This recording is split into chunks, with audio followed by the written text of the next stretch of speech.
Um estudo divulgado na semana passada mostrou que as mudanças climáticas estão ameaçando os polinizadores e a produção de alimentos no Brasil. E para falar sobre esse assunto, eu recebo o Antônio Mauro Saraiva, que é coordenador do Núcleo de Pesquisa em Biodiversidade e Computação da Escola Politécnica da USP. Olá, tudo bem, senhor? Tudo bem, como está? Tudo bem também. O senhor, inclusive, é um dos membros, um dos responsáveis por esse estudo, né? O que foi possível, então, constatar nele? Nós estudamos 13 culturas agrícolas que são impactadas por polinização animal e os seus polinizadores.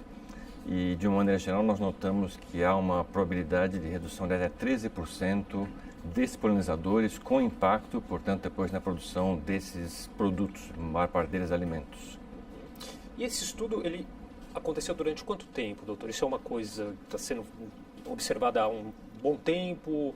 Esse foi um estudo que se baseou em vários dados coletados da bibliografia. Então, na verdade, a gente se apoiou em dados feitos, obtidos por vários outros estudos anteriores. Nós tivemos que levantar dados sobre quais são as culturas agrícolas do Brasil mais importantes, onde elas ocorrem, quais delas dependem de polinizador animal, algumas não dependem, como o milho, basta o vento para polinizar.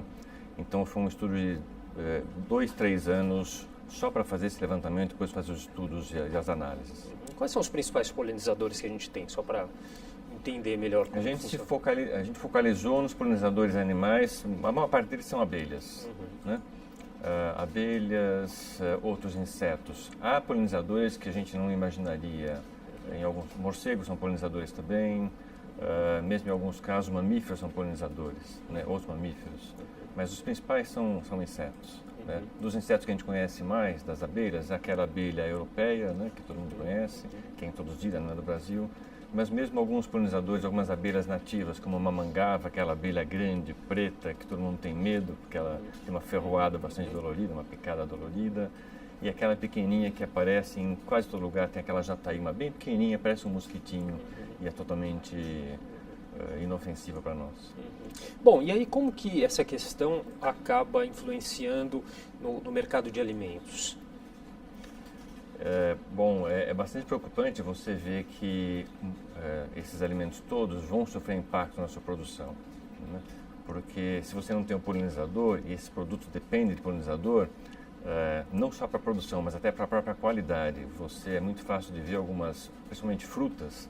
Quando você vê na feira uma maçã mal formada, um morango deformado, às vezes as pessoas acham que aquilo tem a ver com o uso de inseticidas ou de pesticidas. Não tem a ver com deficiência de polinização. Pode até ser que a deficiência de polinização é porque os polinizadores não estavam lá porque morreram por uso de agrotóxicos, né? Mas o que causa a má formação, na maior parte das vezes, é falta de polinizador. E se você não tem um polinizador, além da qualidade ruim para nós, é inadequada, e para o produtor também, porque ele vai vender para um produto por um preço menor, além disso tem a questão da menor quantidade, então isso pode afetar o próprio preço daquilo no mercado. Tendo menor produção, o preço vai subir. E toda essa questão impacta diretamente em alguns tipos específicos de alimentos que a gente poderia citar? Nós estudamos especificamente 13 culturas, porque nem todos os produtos agrícolas dependem de polinizador. Para citar algumas que são mais conhecidas, das 13, maracujá, tomate, acerola, abacate, girassol, goiaba, mesmo café, caqui, tangerina, por exemplo, né? Elas, em graus diferentes, elas dependem de polinizador. Por exemplo, se eu pegar maracujá, acerola e urucum, né, que é usado aquele pó para fazer o coloral, né, vamos chamar de coloral, elas são essencialmente dependentes de polinizador. Então, se não tiver o polinizador animal, não há produção de fruta ou pouquíssima produção de fruta ou do produto em si. E já outras, no outro extremo, nós temos o caqui, a tangerina e o feijão, que dependem muito pouco do polinizador animal, mas se beneficiam, né? Então, há um gradiente entre elas de quanto elas são afetadas pela falta ou não do polinizador. Desculpa, senhor, concluir? E, portanto, se houver queda do polinizador, tanto pior para essas que são mais dependentes. Claro. E há municípios que são mais afetados, estados no nosso país? Sim, a gente abrangeu nesse estudo o Brasil todo, onde esses produtos são cultivados, né? Cerca de 5 mil municípios, 4.900 e alguma coisa municípios. E desses, 90% vão ser afetados, em maior ou menor grau. Na média, redução de 13% dos polinizadores em todos esses municípios. Mas destacaria, por exemplo, os municípios que produzem girassol, 100% deles serão afetados, é um extremo. No outro extremo, os que produzem tangerina, apenas 9% serão afetados. Em relação à deficiência de polinizador, o principal polinizador que vai ser afetado são aqueles, não um, mas um grupo de polinizadores que polinizam tomate. 25% a queda na presença desses polinizadores de tomate. E no outro extremo, os menos afetados seriam os polinizadores para caqui. Isso por uma série de razões, né? O polinizador em si, ou os grupos de polinizadores, a região onde eles estão, quanto aquela região vai ser afetada pelas mudanças climáticas. Então, são vários fatores que levam a esses dados. Agora, esses efeitos, eles não são de hoje. O estudo agora mostra, né, o resultado de tudo isso. Os impactos já acontecem? Há uma estimativa de daqui a quanto tempo eles podem ser muito piores? O que vocês descobriram com esse estudo? O estudo que a gente faz, na verdade, são cenários, né? São modelos que a gente faz baseados na projeção futura da mudança do clima. É interessante comentar também o seguinte: quando a gente ouve falar de mudança climática, em geral as pessoas ouvem falar de aquecimento global. E uma outra pessoa pode até achar bom, puxa, vai aquecer, que bom, eu odeio o inverno, então vai aquecer, né? É muito mais do que isso, e esta talvez fosse a parte menos ruim. Então a mudança climática ela tende a aumentar a temperatura média, sim, tende a aumentar os extremos, os eventos extremos, então dias mais quentes, dias mais frios, invernos mais quentes ou mais frios, ou verões menos quentes, ou seja, fica mais caótica a situação do clima. Isso também tem sido divulgado, mas não sei quantas pessoas percebem isso, né? E quanto já se nota esse efeito por enchentes, por tornados no Brasil, que era coisa que não existia antigamente, por exemplo, que tem aparecido. Mas o que eu acho mais interessante desse estudo é mostrar que mudanças climáticas têm um outro efeito, é o efeito no bolso, na barriga, né? Ou seja, esse caos que pode vir a gerar essa mudança do clima vai afetar a produção de alimentos, nesse caso, pensando só do ponto de vista do polinizador. Então, você diminuindo os polinizadores porque eles não vão ter as mesmas condições climáticas para sobreviver, você afeta a produção de alimento e, portanto, é um efeito, para nós, muito mais drástico do que simplesmente o tempo vai ficar um pouquinho mais quente. É muito pior do que isso. Podem ser aí efeitos econômicos significativos? Sim, sim.